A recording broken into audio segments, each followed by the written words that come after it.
Então, vejam bem, quem sabe ver a realidade dessa maneira, vive a vida. Quem não sabe ver a realidade da maneira como o Dr. Plínio nos ensina, que nós estamos aprendendo, nessa sequência de reuniões sobre ambientes e costumes, eu queria dizer que essa, se não me engano, é a 72ª de 72 reuniões de ambientes e costumes. É um verdadeiro curso, não? Então, quem sabe ver isto, entende muita coisa da vida. Quem não sabe ver isso, apanha da vida, não é? Então, vem aí, bens de alma na vida popular. Existe a vida aristocrática, de gente de mais nível, de gente que tem costumes próprios das pessoas aristocráticas, com ambientes próprios das coisas aristocráticas, e é a aristocracia de um país, no fundo, que deve dar subsídios para que a alma popular se forme, mas sem pretender deixar de ser popular, mas aprimorando cada vez mais o popular. E isso a Europa cristã católica fez de uma maneira muito boa, extraordinária. Então vejam, por exemplo, aqui. Esse é um museu chamado Museu Nacional de Arte Antiga, de Portugal. Guarda, entre outras preciosidades, o presépio de São Vicente de Fora. Esses nomes portugueses são muito engraçados, né? O presépio de São Vicente de Fora, da autoria de Joaquim Machado de Castro, no século XVII.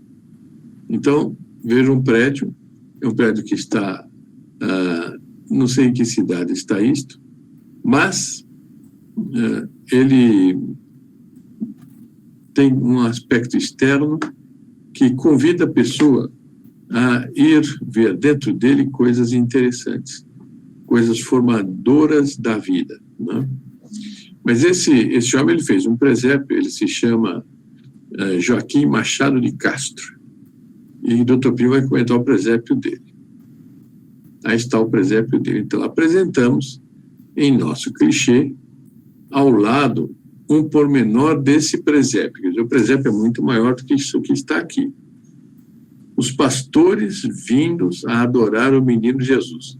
Veja que tem um grupo de pessoas aí, que não estão nada ordenadas, mas que eles vêm para admirar o presépio, né?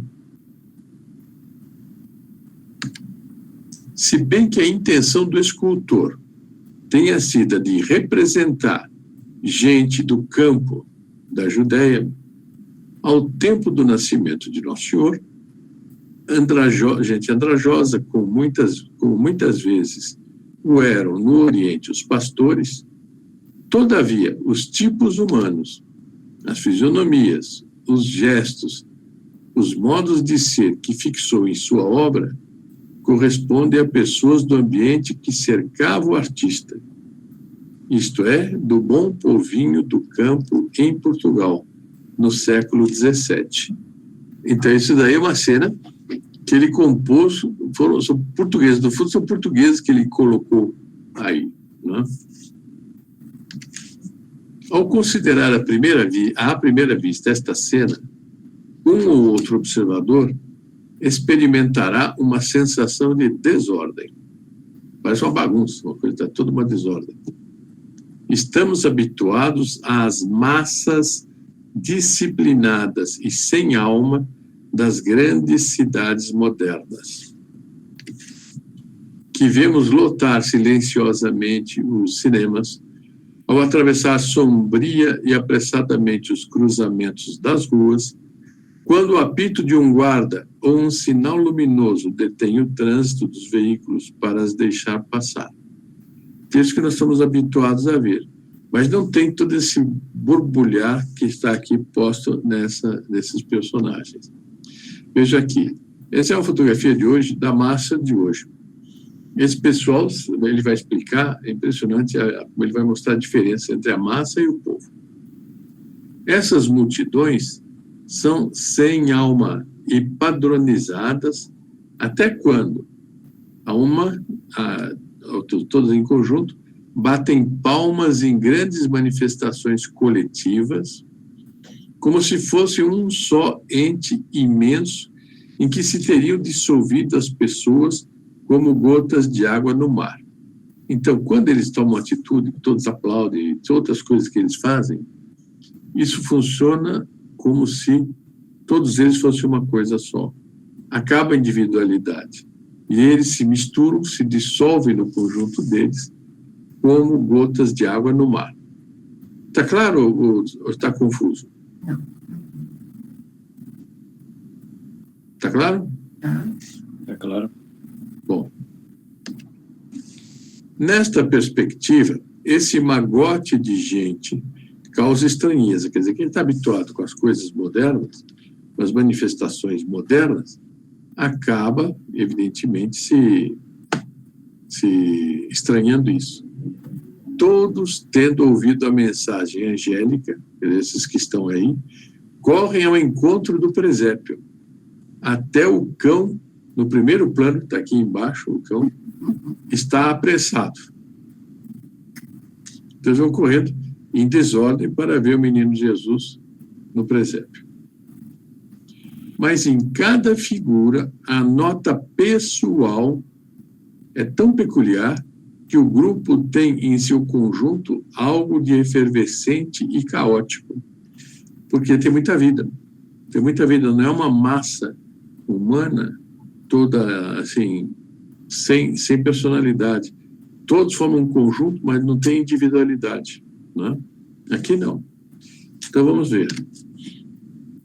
E com efeito, cada rosto, cada modo de andar ou de correr exprime uma reação inteiramente pessoal em relação à Boa Nova, que era o nascimento de Nosso Senhor. Os dois rapazinhos da frente, são esses que estão com círculos aí, parecem simplesmente movidos de curiosidade. Mas vamos ver lá o que é isso, né? Esses dois que estão com este círculo branco. É a despreocupação real e muitas vezes excessiva de sua idade. Não é criança. Um camponês jamais maduro, com olhos dilatados e brilhantes pela alegria e fisionomia inteligente, parece intuir com muito discernimento o alcance do grande acontecimento. Então veja como o escultor soube colocar nesse olhar desse personagem que está dentro do círculo, esse é mais inteligente e entendeu mais as coisas, né? Mais para trás, um velho com um chapéu de grande aba levantada grita e chora de emoção. É esse velho que nós estamos vendo do lado esquerdo, no círculo do lado esquerdo. No fundo, um personagem de capuz e barba branca, a um tempo veloz e meditativo, se mostra profundamente impressionado. Vejo como cada um, o Dr. Plínio quis ressaltar como cada um tem uma personalidade própria. Cada um é cada um, não é como a massa. Cada alma neste grupo de lúcidos analfabetos é como um mundo interior do qual jorra a expressão de uma personalidade pujante. Então, são pessoas simples, são pessoas do povinho, mas têm uma personalidade pujante. Ignorantes e letrados, eles não foram submetidos aos terríveis processos de padronização da civilização mecânica do século XX. Não tem o pensamento imposto pelos mesmos jornais, a sensibilidade modelada pelo mesmo cinema, a atenção subjugada o dia todo pela atração magnética do rádio e da televisão. Nós poderíamos acrescentar a internet e o celular. E isto nos faz lembrar o trecho admirável e nunca assaz citado, suficientemente citado, de Pio XII sobre povo e massa. Então, no fundo, o Dr. Plínio encontrou esse texto de Pio XII, encontrou aquela foto e conseguiu fazer esse comentário. Vejam só. Povo e multidão amorfa, ou como se costuma dizer, massa, são dois conceitos diversos. O povo vive e move-se por vida própria. A massa é de si inerte e não pode mover-se senão por um agente externo. Aí, evidentemente, uma foto de massa. E a massa só se move por um agente externo. É uma massa. O povo não. O povo, ele se move por vida própria, né? Aqui eu pus umas fotos de Portugal, do Popolino de Portugal. Evidentemente, é uma foto folclórica. O pessoal está vestido como antigamente e não como é hoje. Mas deu para ver, olha a variedade de cores e de alegria do pessoal, mesmo vestindo assim, como eles se sentem bem, se sentem felizes, né? Essa gente é capaz de tirar essa roupa e colocar roupa furada, colocar, sei lá, camiseta, bermuda, sei lá o que. Bom, então, o São Pio XII diz: o povo vive da plenitude da vida dos homens que o compõem, cada um dos quais no próprio lugar e do próprio modo. Então, o povo é um conjunto de pessoas diferentes, cada uma com sua personalidade própria, e não tudo padronizado.